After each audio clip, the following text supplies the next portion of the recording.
HIV awareness, dumadami na naman kasi yung kaso sa Pilipinas. Para sa iyo ang video na to. Okay, ang HIV po ay wala na pong lunas. Pero pwede pong makontrol ang mga sintomas nito at ang paglala po nito sa pamamagitan ng antiretroviral therapy.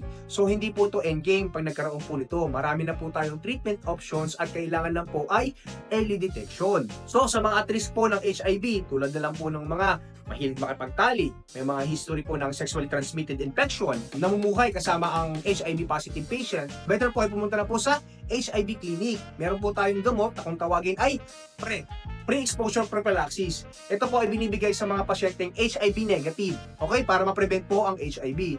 Hindi po ito nakakapagpa-prevent ng mga sexually transmitted infection tulad ng gonorrhea, chlamydia na nakakapagbigay po ng tulog. Tanging HIV lamang po ang napiprevent po nito. Sa prevention naman po, basic lang. Number 1, practice safe sexual relationship. Monogamous relationship, huwag na po kung sino-sino po ang tikman. Pangalawa, kung hindi po talaga mapipigilan, gumamit po ng condom na naaayon po sa sukat po ng inyong ari. Pangatlo po, iwasan pong ma-prick ng injection or gumamit po ng kung kani-kaninong injection, especially sa mga healthcare workers dyan iwasan nyo pong ma-prick.